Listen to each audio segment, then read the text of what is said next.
I was expecting to be jailed this week, but my lawyers really put up a great fight. But I have no doubt that it's a question of time, whether it's on Monday or some other day next week. I'm convinced they're going to put me in jail because every day I have more cases registered against me. Now I think I've broken a world record that I have now 180 cases and increasing by the day.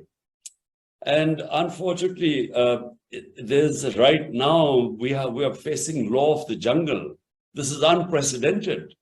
That not just that there are 180 cases against me, but most of my senior leadership is in jail. The only way they can come out is if they renounce that they're part of my party. That's the only way they come out. And almost 10,000 workers of mine are in jail right now, going through the worst sort of situation. People who are my ticket holders, who have given tickets to contest the elections, they are being forced to leave my party. Otherwise, their houses are broken in. I mean, this is all common knowledge. It's been going on for over a month. Their houses get broken in. Their families are, and they are all in hiding. So their relatives are picked up. Young boys have been picked up.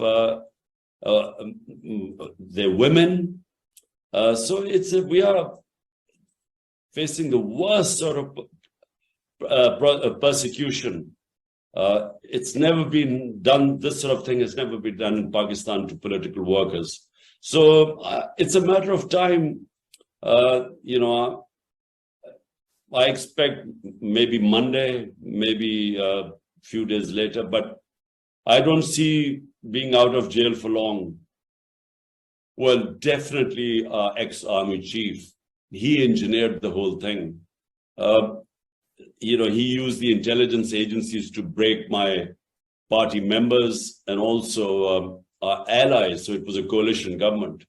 And this is at a time when our government economically was performing the best any government has performed in the past 17 years.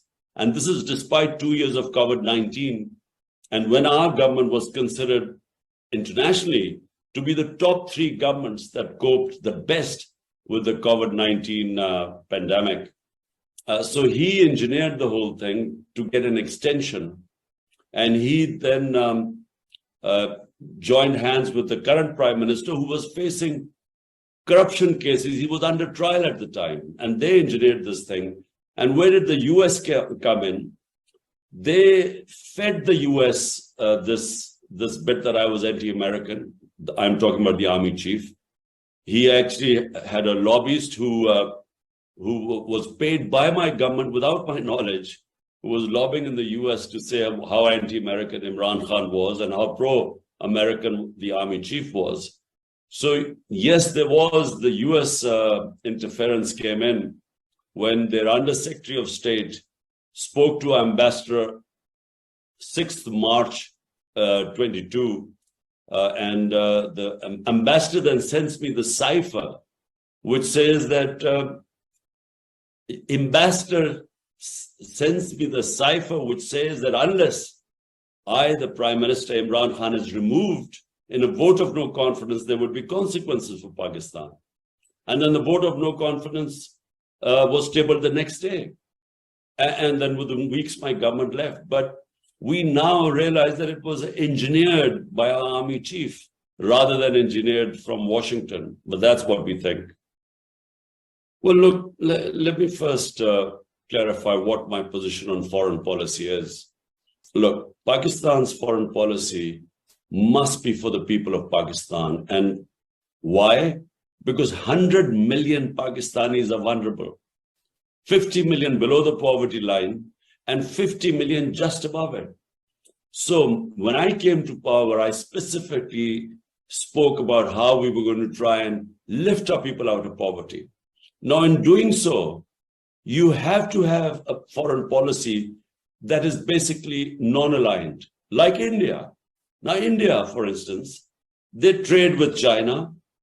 They bought Russian oil at discounted price, yet they are partners with the US, one of the most strategic partnership they have in the Quad with the US.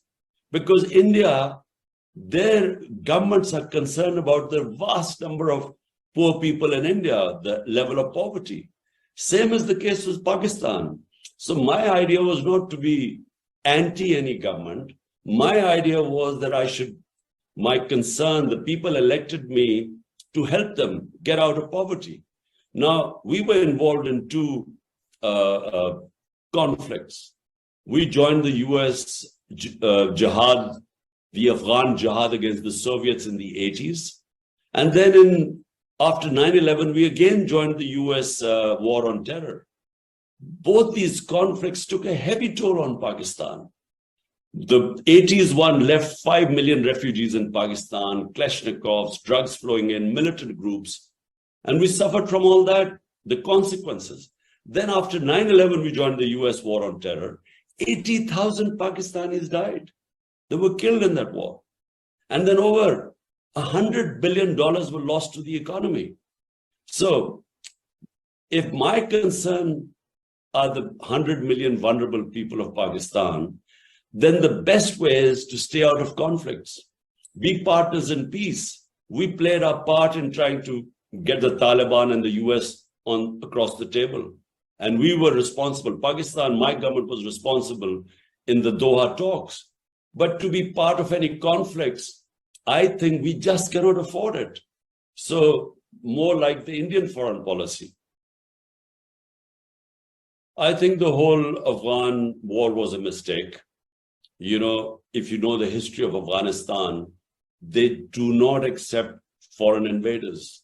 Whether it was a superpower, Britain in the 19th century, or the Soviets in the 20th century, or the US going into Afghanistan. If the target was Osama bin Laden, then after Osama bin Laden was taken out, they should have left. Or if it was, I never understood the aims of the Afghan venture by the US. I never understood that. What did they want to achieve from it? If it was to install democracy there, well, it wasn't going to happen through the barrel of a gun. If it was to liberate the Afghan women, never in human history has another country come to liberate someone's women. So if it was just, from what I could understand, it was to Osama bin Laden was the terrorist. And they thought that Taliban were harboring him. So when the Taliban government was removed, they should have left, because the longer they stayed, the more the resistance started building up, because it's in the Afghan nature to resist foreigners. It's their history. So, and yet there was no clear aim. What was victory going to be in Afghanistan? So to answer your question, in the end, I didn't think Joe Biden had much option left. I mean, they had to withdraw from Afghanistan sometime or the other. The only problem was the way the withdrawal took place.